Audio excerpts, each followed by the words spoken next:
하나님 말씀은 요나서 1장 1절에서부터 4절입니다. 요나서 1장 1절에서부터 4절은 구약성경 1287페이지. 이거 오늘부터 약 한 달 동안 우리가 요나서를 통해서 이 시대를 향한 하나님의 말씀, 그리고 우리가 그 하나님의 말씀을 어떻게 우리가 받아들이며 어떻게 살아야 하는지에 대해서 같이 나눠보고자 합니다. 오늘 말씀의 제목은요, 좋은 게 아니랍니다. 뭐가 아니라 좋은 게 아니다. 우리가 많이 쓰는 표현 중에 좋은 게 좋은 거지, 좋은 게 좋은 것이지라는 표현이 있습니다. 아마 이 표현은요, 우리나라에만 있는 표현인 것 같아요. 영어로 이런 표현이 있다는 얘기는 못 들어본 것 같습니다. 좋은 게 좋은 거. 우리는 참 극표를 많이 씁니다. 이 말을 우리가 주로 어떤 때 쓰냐면요, 지금 딱 보기에는 좋은 일이 따지고 보면 여러 가지 문제가 있을 수 있지만 일단 보이는 게 좋고 일단은 현상이 일단은 지금은 괜찮으니까 더 이상 파고들지 말고 파헤치지 말고 그냥 넘어가자는 의미로 우리 쓰일 때, 그 말을 쓸 때 좋은 게 좋은 거지 라는 표현을 씁니다. 그런데요, 좋은 게 아니다라는 거예요. 하나님 말씀. 오늘 본문을 보면요, 하나님이 요나에게 말씀하셨습니다. 뭐라고 말씀하셨어요? 너는 지금 저 큰 성읍 니느웨로 가라고 합니다. 그리고 거기서 외치라고 합니다. 왜 외치라고 해요? 지금 니느웨 성에 있는 사람들이 너무 악하다라는 거예요. 그래서 그들의 악한 행실, 그들의 악한 말, 그들의 악한 삶이 이제는 이제 하나님 앞에 상달되어 있다라는 것입니다. 하나님이 야, 너희 이대로는 안 되겠어. 이제는 가서 외치라는 것입니다. 뭐라고 외치라는 얘기했을까요? 회개하라고 외치라는 것이죠. 여러분, 하나님이 하나님의 사자를 보내서 악한 곳에 가서 외치라고 할 때는 하나밖에 없습니다. 회개하라. 그런데 하나님의 선지자라고 하는 요나가 그 말을 딱 들었는데 요나가 아멘 하고 나갔습니까? 요나가 어떻게 했어요? 요나 마음에는 그게 이해가 안 갔어요. 요나 마음에는 하나님의 그 말씀에 동의하기가 어려웠습니다. 그래서 하나님은 니느웨로 가서 복음을 전하라고 하시는데 요나는 정반대의 길로 향합니다. 그럼 요나는 왜 니느웨로 가라는 하나님의 명령에 그렇게 거부했을까요? 니느웨는요, 아수르의 수도입니다. 아수르. 그 당시 아수르는 세계를 지배하는 나라였습니다. 아수르는요, 이스라엘과는 관계가 굉장히 안 좋은 나라가 아수르였습니다. 그들은요, 이스라엘을 끊임없이 괴롭혔습니다. 북이스라엘을 멸망시킨 나라가 아수르예요. 그러니까 이스라엘 사람들 입장에서 봤을 때는 아수르는 상대하고 싶지 않아요. 마치 옛날에 우리나라 사람들, 지금은 우리가 많이 희석되어 있지만 우리나라 마음에서도 우리 축구 경기할 때 한일전은 어떻게 되고 무조건 이겨야 되죠. 그런 마음이에요. 지금 우리나라 사람들이 지금 많이 희석됐다고 하지만 옛날 우리 그 권사님 시대 기성세대 분들이 일본에 그 당시에 갖고 있던 그런 마음, 우리보다 10년, 20년 앞선 분들의 마음 속에서는 그런 마음이 있었잖아요. 일본을 향한. 딱 지금 그 요나의 마음이 그런 말입니다. 더군다나 성경에 보면 니느웨 사람들은요, 아수르 사람들은 굉장히 잔인한 사람들이라고 기록되어 있어요. 그들은요, 약소 민족들을 점령하면서 무자비하게 죽였다고 합니다.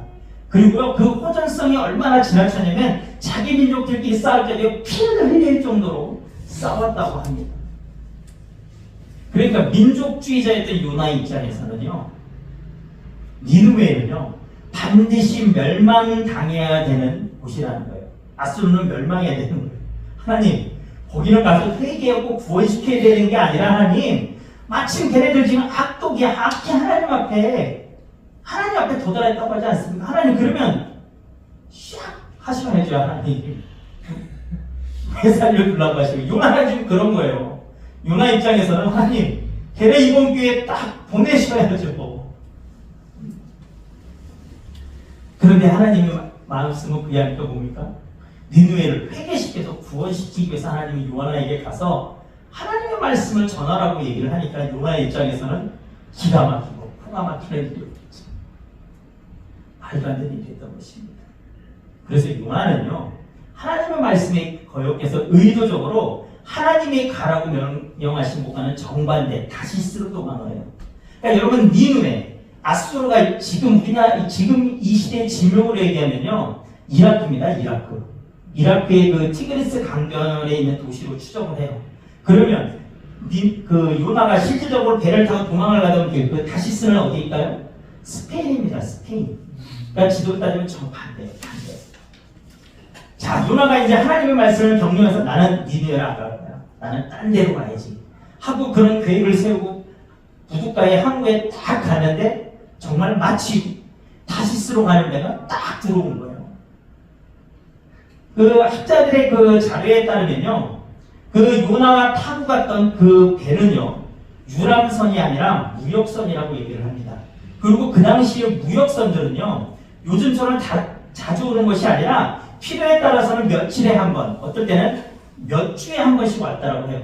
왜냐면 여러분, 유람선은 사람들이 그냥 금방 갔다가 쭉 돌아오는 거기 때문에 배편이 많잖아요.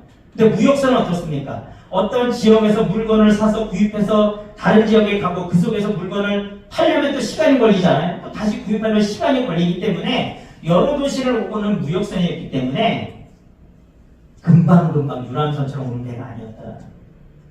그런데 요나가 항구에 딱 도착하니까 마침 다시스로 가는 무역선이 딱 들어왔네.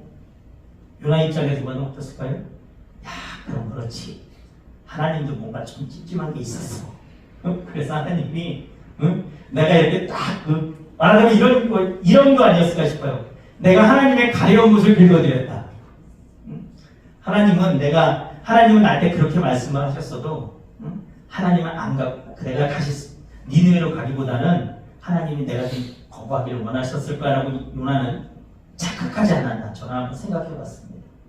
그래서 내가 이렇게 반대 방향으로 가는 데를 하나님이 딱 보내주신 거야. 그렇게 생각을 하지 않았을까라는 생각을 해봅니다. 그래서 요나는요, 아마 의기양양한 마음으로 자신 있게 다시스로 가는 데를 탔을 것입니다. 우리가 신앙생활을 하다 보면요, 정말 잘못 생각하고 있는 것이 있습니다. 그것은요, 일이 잘 되고 잘 풀리면 그것을 하나님의 뜻이라고 우리가 여기는 것입니다. 교회가 커지면 하나님이 기뻐하시는 부흥이고 사업이 잘 되면 하나님의 베푸시는 축복이라고 여기는 것입니다. 그러니까 우리는 결과가 좋으면 다 좋은 것이라고 하나님이 축복해 주셨다고 우리는 생각합니다. 근데 여러분, 이런 생각은 굉장히 위험한 생각입니다. 이런 생각 때문에 많은 기독교인들이요, 성공주의 혹은 번영신앙, 기복신앙에 빠져 있고요, 때로는 목적을 이루기 위해서 편법이나 불법을 동원하는 일들이 벌어지곤 합니다. 결과만 좋으면 다 좋은 게 아니에요. 하나님의 일이라고 우리가 말을 하면서 그 과정 속에서 하나님과는 상관없이 그 일이 진행되는 과정이 세상의 기준과 세상의 방법으로 불법을 행해지고 서로의 마음을 상하게 하고 하나님이 기뻐하시는 일, 하지 않는 일들 통해서 그 일이 이루어진다고 한다면 여러분, 그것은요, 결과가 아무리 좋아도 하나님이 좋아하시는 일이 아니에요. 하나님이 원하시는 일이 아니라는 것입니다. 좋은 게 좋은 게 아니라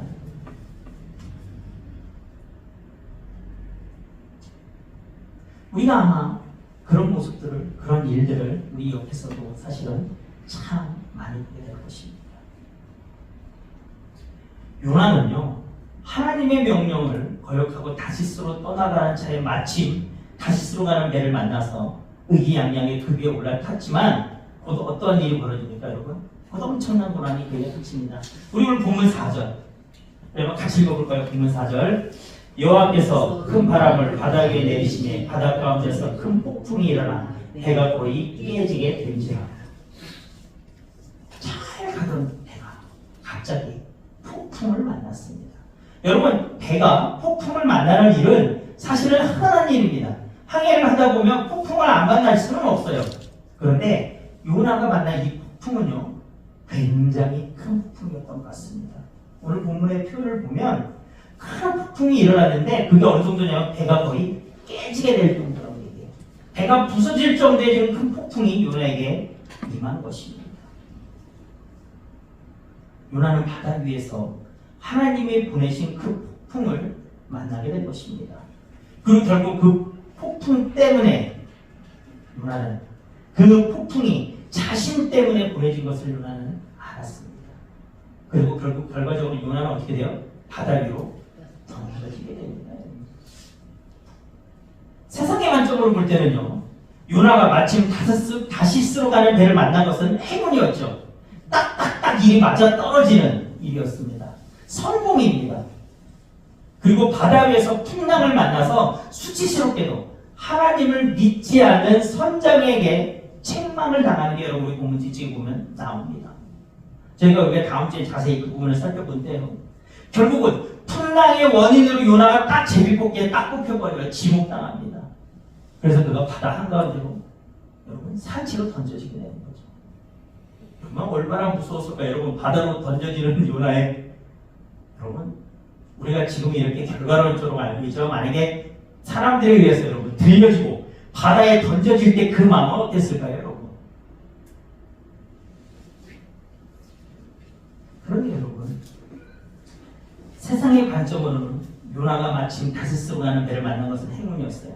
하지만 하나님의 관점에서 그거는 옳지 않은 일이었습니다. 그런데 지금 요나가 이제 풍랑의 원인으로 지목된 바다에 던져집니다. 세상의 관점으로 그것은 요나 입장에서는 망한 것입니다. 죽게 된 것입니다. 하지만 하나님의 관점에서는 어떻게 됩니까, 여러분? 잘못된 길을 가던 요나에게 다시 한번 방향을 돌려주는 계기인 것입니다. 그렇기 때문에 여러분 인간적인 관점에서 보면 재수없게 제비뽑기에 뽑혀갖고 원인으로 지목해서 바다에 던져지는 요나의 인생이 지극히 불행한 것으로 보이지만 하나님의 섭리 가운데서 요나의 인생은 하나님의 뜻에 맞춰서 이제 방향이 돌려지는 축복인 것입니다. 여러분이 우리 인생 살다 보면요 그런 일이 참 많다는 것입니다. 아유 왜 나는 이래요 하나님? 왜 나한테 이런 일이 있습니까? 그런 일들이 우리 가운데 있을 수도 있어요. 여러분 제가 여러 번 말씀드렸던 적이 있지만 하나님의 말씀대로 산다고 했을 때 여러분 갑자기 여러분 내 인생이 갑자기 막 탄탄대로 확 펼쳐지는 거 아닙니다. 제가 몇 번 말씀드린 적이 있어요. 제가 김포에서 사역할 때 저랑 친했던 목사님과 사모님 그 사모님 얘기를 제가 여러 번 한번 드렸던 적이 있는데 한 번 더 못 들으신 분에서 한 번 더 드리자면 그 사모님은 젊은 시절에 유치원 교사였어요. 그 당시 유치원 교사는요 결혼을 앞둔 전도사 강도사단계 1등 신부감이었거든요. 그래도 참 청년 시절에 목사나 강도사, 전도사 이런 사모자리로 중매 자리가 많이 들어왔는데 자기는 사역하는 게 너무 싫었대요. 그래서 다 싫다고 그랬대요. 그래갖고 돈 잘 버는 석유장사하는 남편 만나서 결혼을 했는데 애 둘 낳고 애들이 좀 크니까 그 남편이 나 이제 신학 공부하고 싶다고 하더라고요.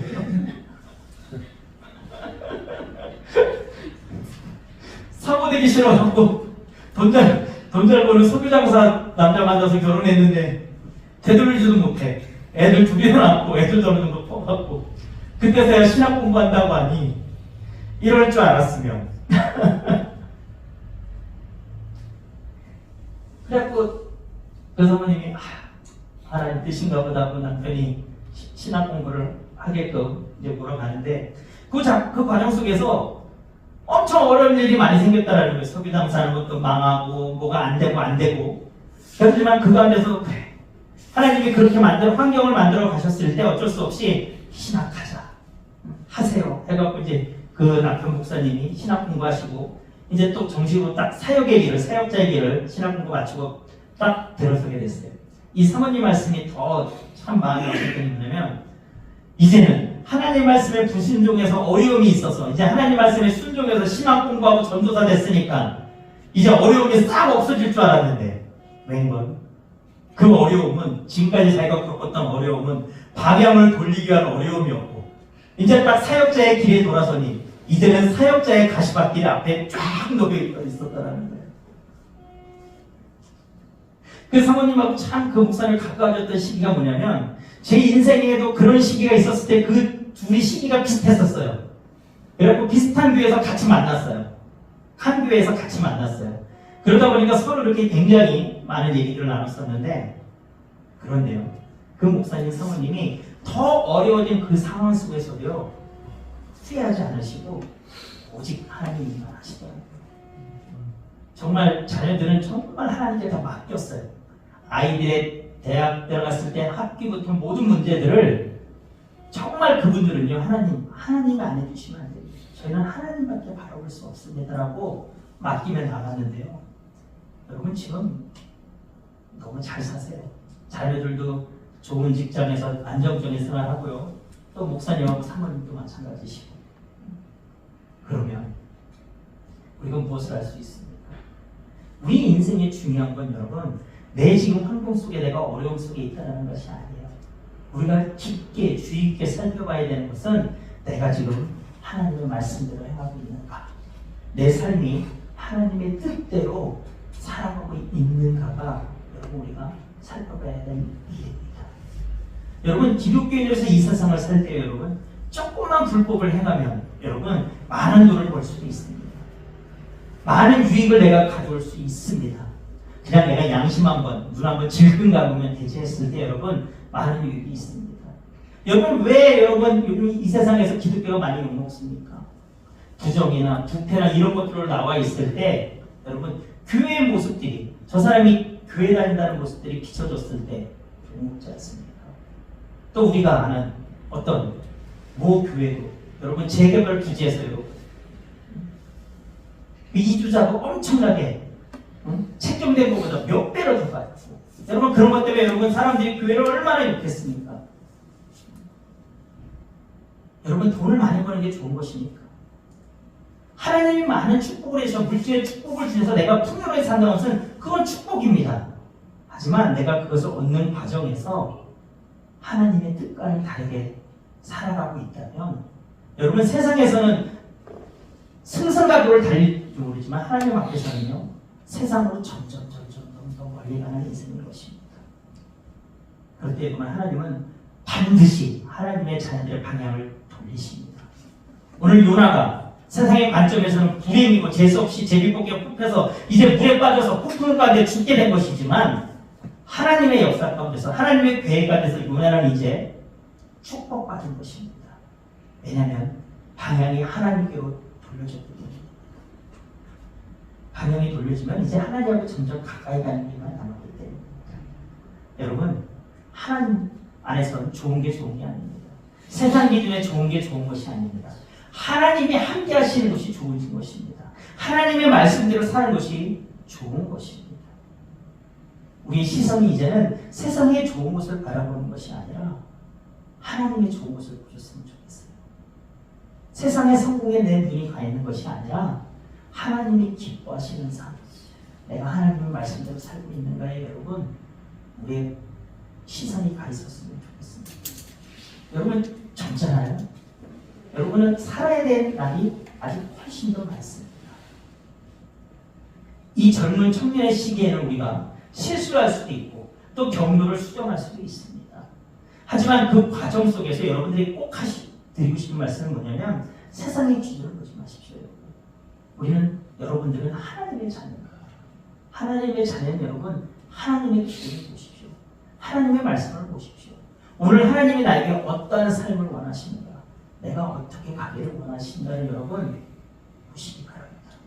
그것을 위해서 여러분 기도하셔야 돼요. 그 기도가 여러분 삶 속에 쌓이면 여러분의 삶은 하나님이 이끌어 가십니다. 여러분 하나님의 이끄는 삶이라고 해서 여러분 반드시 세상의 그 성공과 거리가 먼 것이 아닙니다. 여러분 같은 성공도 여러분 내가 불법을 행하면서 이룬 성공과 하나님의 축복으로 이룬 성공은 여러분 결이 달라요. 차원이 다릅니다. 하나님이 주시는 축복, 하나님이 좋게 여기시는 삶이 여러분 삶이 되기를 원합니다. 여러분 세상 바라보지 마십시오. 세상을 살아가고 있지만 세상의 시선을 두는 것이 아니라 하나님께 여러분을 사랑하시는 하나님, 지금도 여러분을 지키고 보호하시는 그 하나님을 바라보시기를 주님의 이름으로 축원합니다. 우리 찬양하고 우리 같이